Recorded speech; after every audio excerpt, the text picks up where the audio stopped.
sœur Emilienne. Moi, c'est la sœur Emilienne. Je viens rendre grâce à Dieu pour ses merveilles dans ma vie. Il y a je pense que c'est 4 jours, j'ai failli perdre mon papa. Comme on dit souvent que quand quelque chose arrive aux autres, tu ne sais pas comment, tu vois comment l'ampleur est, mais tu ne sais pas donc comment tu peux te comporter. Je suis partie à l'hôpital le matin avec mon papa, parce que quand mon papa m'a dit qu'il était malade, je suis venue voir le fait de dire que papa m'a dit que papa ça ne va pas.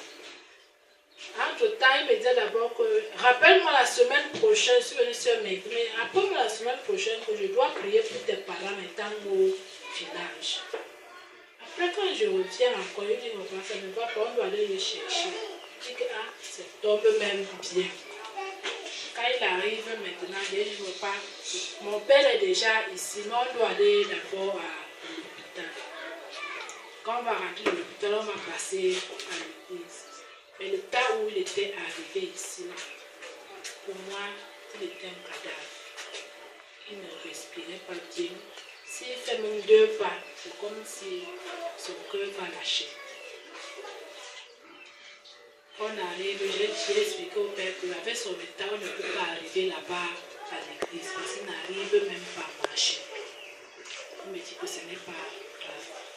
Je quitte, je pars à l'hôpital avec lui le samedi là. Il marche de lui-même. On finit les consultations là-bas.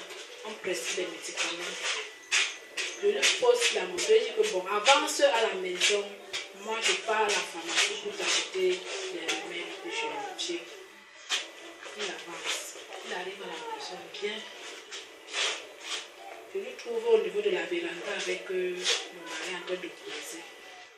Elle dit que mais tu es ici là dehors. Je dis que non, il veut de prendre le frappe d'abord avant qu'il rentre. Je dis que entre alors, je te donne tes remèdes, tu prends ça et tu te reposes. Et que commence à lui donner les médicaments, on est là, on cause. À un moment donné, j'entends une voix qui monte à moi, qui me pose la question, si ton père décède là maintenant, tu vas faire comment? Subitement, je n'entends mon père me parler. Quand je regarde Dieu, je trouve il est en train de dormir et il ronfle. Je dis que, ok, comme je l'appelle frère, il s'appelle Salomon, il appelle son frère Salomon. Il dit, frère Salomon, là, que toi et moi on vient de parler là maintenant, tu ronfles déjà, c'est le sommeil de quoi? Je vois qu'il ne réagit pas. Mon mari était allongé au sommeil des enfants. Il dit que, que le tapote comme ça au niveau de l'épaule. Je dis, papa, il ne répond pas. Je soulève la main me suit. Papa il ne répond pas, il commence déjà à ronfler, regarde quand quelqu'un veut déjà partir. Après, mon mari, lève-toi, tu dors quoi? Voilà ton beau-père qui est en train de mourir. Moi, dans ma tête, j'avais déjà tout oublié. J'ai même oublié que l'homme de Dieu existait. Parce que parfois, il faut être vrai. J'étais bouleversée dans ma tête. Et je dis que Seigneur, qu'est-ce que je vais faire? Sinon, mon mari me dit, calme-toi. Appelle le prophète Jérémie.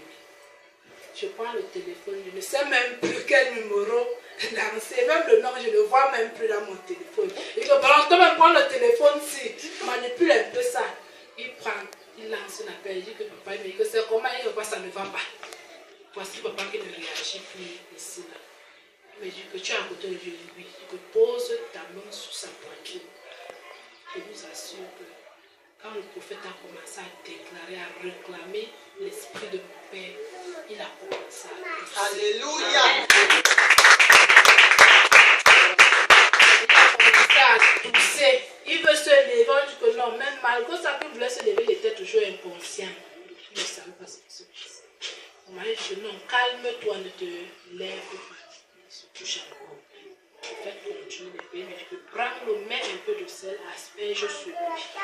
Et j'ai fait ça. Quand j'ai fait ça, avant qu'on arrivait dans la voiture pour l'amener à l'hôpital, il avait déjà repris conscience. Amen. Donc, vraiment grâce à Dieu, parce que le Seigneur a ramené mon père à la vie. Les gens qui voulaient entendre que non, il est parti. Il est toujours là. Même sa respiration avec les prières a changé. Même les pieds qu'il est venu avec étaient tellement enflés, ils sont en train de baisser. Donc, je rends grâce à Dieu pour tout ce qu'il fait dans ma vie.